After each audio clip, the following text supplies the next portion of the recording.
Now we shall begin. You should answer the questions as you listen, because you will not hear the recording a second time. Listen carefully and answer questions 1 to 5. Oh, excuse me. I wonder if you'd have the time to take part in some market research. What's it about? About this club and your experiences and opinions about being a member. It'll take less than 5 minutes. Oh, OK then, as long as it's quick. Can I start by taking your name? It's Selina Thompson. Is that Thompson? Yes. Okay, great. Thanks. And what do you do for a living? Well, I'm an accountant, but I'm between jobs at the moment. I understand. But that's the job I'll put down on the form. And would you mind my asking which age group you fall into? Below 30, 31 to 50, and above? Over 50, I think we can safely say. Great, thanks. And which type of membership do you have? Sorry, I'm not sure what you mean. Do you mean how long? No, is it a single-person membership? Oh, right, no, it's a family membership. Thanks. And how long have you been a member? Ooh, let me see.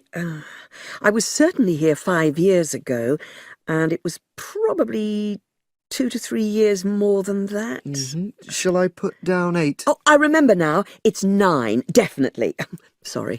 No problem. I've got that. And the last question in this first part is, what brought you to the club?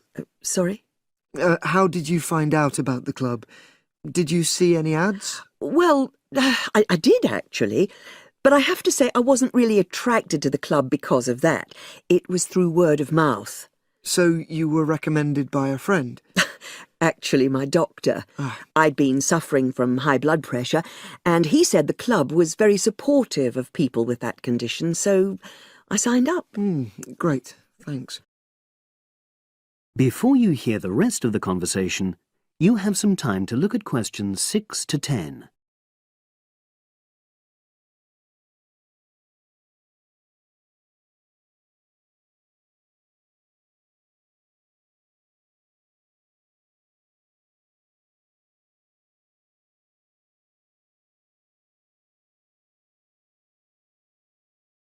Now listen and answer questions 6 to 10. Now, for the second part of the form, I want to ask a bit more about your experience of the club. Sure. How often would you say you use the club? It varies enormously, depending on how busy I am. Of course. But on average, per month? I'd say it averages out at twice a week. OK, so 8 on average. Yeah, and 4 of those are aqua aerobics classes. That leads me to the next question. Would you say the swimming pool is the facility you make most use of? Fair to say that, yep. Right, thanks. And are there any facilities you don't use? One area I realise I've never used is the tennis courts. And there's one simple reason for that. You don't play tennis? Actually, I'm not bad at it. Oh. It's that I'm not happy having to pay extra for that privilege. Oh, right. I've made a note of that. Thanks. Now, in the last section, are there any suggestions or recommendations you have for improvements to the club? Only about health and fitness? Anything at all? Well, I'd like to see more social events. It isn't just a question of getting together for games or classes, but other things, you know. Yes, sure. And another thing that I was thinking, when I had my yoga class in the gym last night, we were all sweltering in the heat, was that I think they should put in, or, you know... air conditioning. That's exactly what I mean. The rooms are really light and well designed, but they do need proper installations. Sure. Well, I've made a note of that. Good. So, is there anything else you'd like to suggest? About quality of service, for example? Oh, everyone's very nice here. They couldn't be more friendly and helpful. Oh, but I tell you what, it's a shame the restaurant isn't open in the evening on Saturday. And Sunday as well, for that matter. Oh. So the club should... Open it later on those days. OK, well, thank you very much. That's all the questions I have.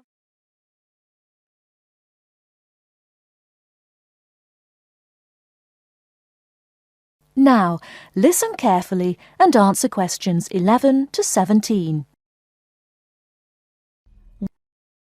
Expats Helpline, Terry Davies here. What can I do for you? Hello, Terry. I've been in this country for a while, and I've just been offered a job in the city, so I think I'm going to need to open a bank account. I haven't had one before, so I'm wondering what papers I need. Well, basically you'll need to be able to prove to the bank that you're who you say you are, and that you live where you say you do, okay? Uh-huh. And for some banks, at least, that means you'll have to show them 2 separate pieces of identity. So I'll run through the list if you like. Yes, please. Okay. I'll bring it up on the screen. Let's see. Here it is. Right. The first thing it says is a valid passport. Mine's Australian. Yes, that would be fine, of course. The next one is a driving license, and again, one from your country would be okay. Then that's followed by birth certificate. Oh, hang on, that's only if you're under 18. Which I'm not. Right, so not that then. But you can also show them a benefit book. For instance, if you're in ill health, or unemployed, or getting income support. Yes, I could bring that. Or a letter from my employer, maybe?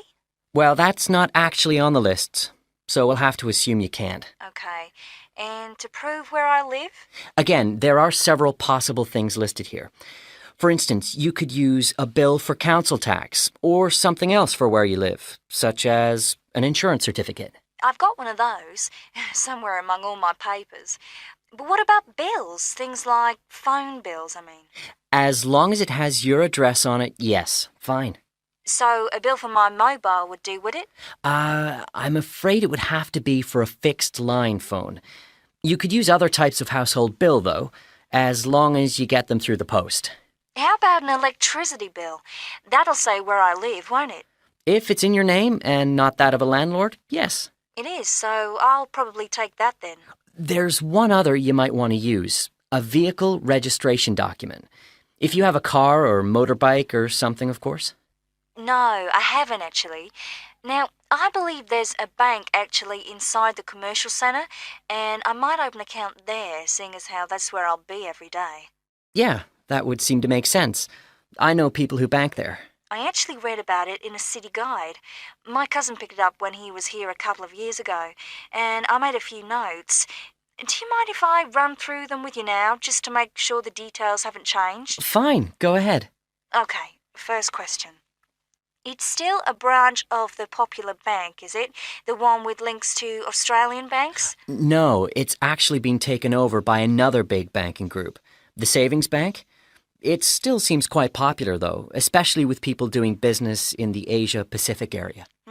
And when is it open, Monday to Saturday? I'll have to check their website for that. Give me a second or two, will you? Sure. Right. I've got it. Customer service, and it's just weekdays, I'm afraid. Does it say what their business hours are? I'm just looking for that. It's on a different page for some reason. I think there's been a change at some banks in the last year or so. Yeah, here it is. It's open from 9:30 in the morning till 3:30 in the afternoon. And it's on the top floor of the main centre building, is it? Next to the travel agency? That's where it used to be, but they've since moved it to a slightly bigger place. It's on the ground floor now. Oh. And one last thing on this. I know most banks give incentives to young people to open accounts with them, but apparently this one didn't. Do you know if they're offering anything these days? I'll just check. I'm sure they'd say so on their new clients page if they were. No, there's nothing mentioned here. That's a pity. I was quite looking forward to getting my free gift. Now listen and answer questions 18 to 20. There are plenty of other banks within walking distance, you know. It may be worth shopping around to see what they've got to offer. Longer opening hours, including Saturdays, perhaps less crowded.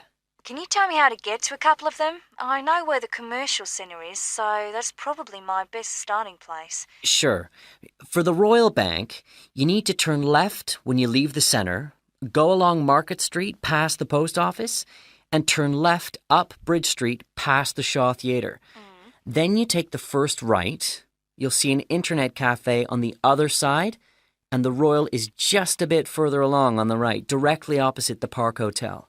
Okay, I've got that. What about the Northern Bank?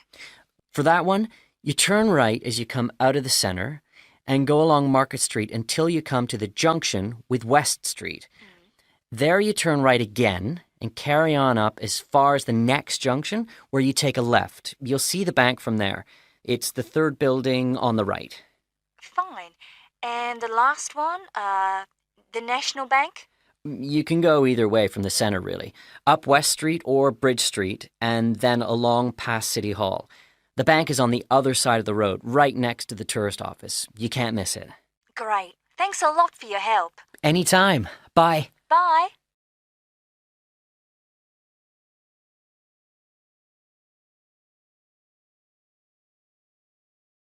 Now listen and answer questions 21 to 26. Hi, Linda. Can you spare a few minutes? Hello, Matthew. No problem. I just wanted to talk to you about temporary work placements. I've never really thought there was a good reason for doing one. I've got some savings, so I don't really need the money at the moment. But I've had an email from the university about a vacancy that looks quite interesting. You did a placement last year, didn't you? I did, yes. In my case, I wanted to find out if I was making the right career choice before I began applying for permanent jobs. I thought I wanted to work in car manufacturing, but I wasn't sure, so I applied to Toyota. What was the application process like? Lengthy. There were a lot of different parts to it. The dullest one was a psychometric test. You know, when you have to answer loads of questions about yourself. And you're trying to guess what's the best thing to say. Yes. Then there was an activity that we did in groups, which I found really fascinating. Engineers are renowned for being a bit unsociable, but I thought we made a great team. And we had an individual task too. We had to sort through various business documents and prioritize them.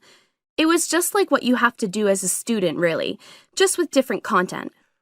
What exactly were you doing on the placement? I was helping to design some diagnostic software to identify any waste in the car assembly process. Do you mean waste of materials? No, time. Anything that can speed the process up helps to cut costs. How did the work placement compare to being a student? Was it hard work? Yes, it was. I'd had full-time work before. I've done various unskilled jobs during university holidays, and some of those involve long hours. So I thought I'd find it easy. I was wrong, though. I think when you're on placement, you're always trying to prove yourself. So you push yourself hard to succeed? Yes. But I got a lot of support from my employers. They were always helpful. And then, at the end of the placement, I was given formal feedback. Do you mean on your engineering ability?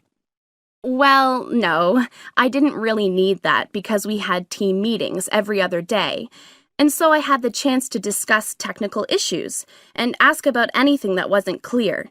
The evaluation was about general workplace things, like organizational ability, initiative, that sort of thing. I get the impression you think you benefited from the placement. Well, the best thing is that they've offered me a job for next year. Depending on my exam results, of course, but still. A permanent one? Yes. But apart from that, I learned so much.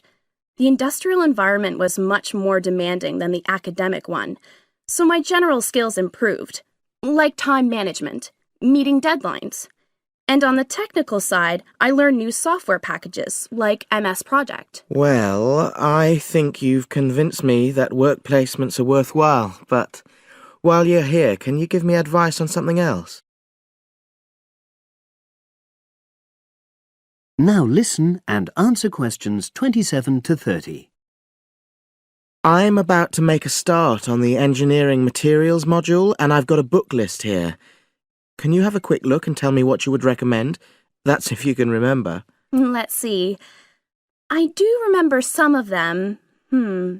Yes, this one, The Science of Materials. I found the subject quite hard generally, but this book is very accessible, so it suited me. It doesn't cover everything, though. What about this one then, Materials Engineering? Oh, yes, I do remember that. But it's a bit out of date now, isn't it? Unless it's a new edition. I don't think so. But what I liked about it were the pictures. They really helped to understand the descriptions. It's useful just from that point of view. Let's see, what else? Oh, yes, that one there, Engineering Basics. I think out of all these, that's got the widest coverage. But I've looked at the contents page and it hardly mentions nanotechnology. Yes, you're right. The evolution of materials does, though. It's a recent publication, so it covers all the latest developments. It's a bit thin on the 1960s, though, and that decade was quite important. Well, it sounds as if they all complement each other in some ways. I don't suppose you can lend me...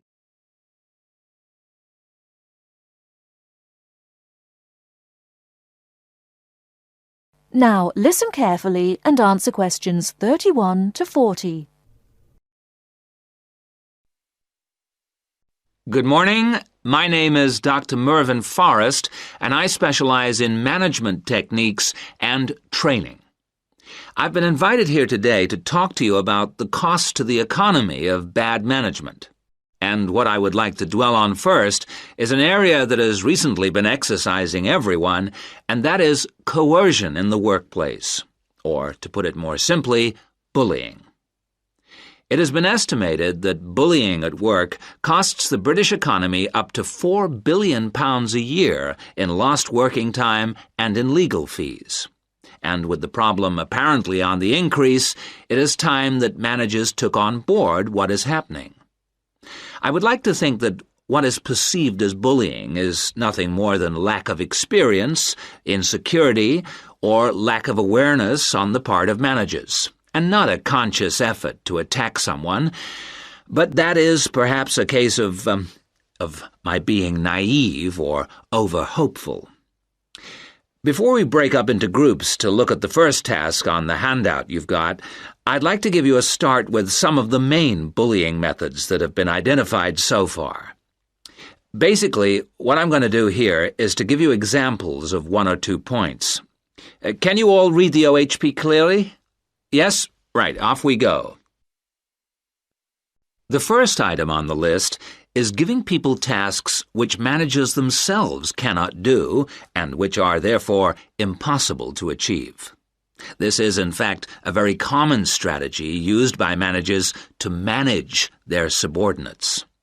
It gives certain people a false sense of security as they watch others failing while they try to achieve the goals set. Another simple bullying technique is constantly moving the goalposts, especially when one's employees are in the middle of a task. This is not bad management, it is just plain stupid. All targets and goals set should be easily achieved within a realistic timescale. Sending memos to someone else criticizing the performance of a task where the individual has no way of replying is another common technique, especially when the manager concerned does not reply or makes it impossible for subordinates to contact him or her by not answering the telephone or not replying to emails. This is not the style of a sound manager, but rather the antics of someone with emotional problems. If you behave like that, don't expect your staff to respect you. And now, the technological bully. It is interesting how all tools designed to help can be turned into dangerous weapons. The urgent email bully is fast becoming a problem in the office. Employees turn on their computers to be faced with a string of badly worded emails, making instant and often unrealistic demands, which reveal the hysteria mode of management. Have you ever felt a sense of dread before looking at your email, even your personal messages? All companies should develop a company strategy whereby there is an email code of practice, with offensive messages being forwarded to a designated person for appropriate action. I would now like you to break up into groups and brainstorm other bullying techniques which you think you may have experienced, and perhaps, if you're honest, which you have been party to. I can think of at least 9 more bullying strategies. I would also like you to consider ways in which you think that each of the techniques on your list can be countered. Is everyone clear as to what the task is? Yes? Okay. You've got 20 minutes to do this.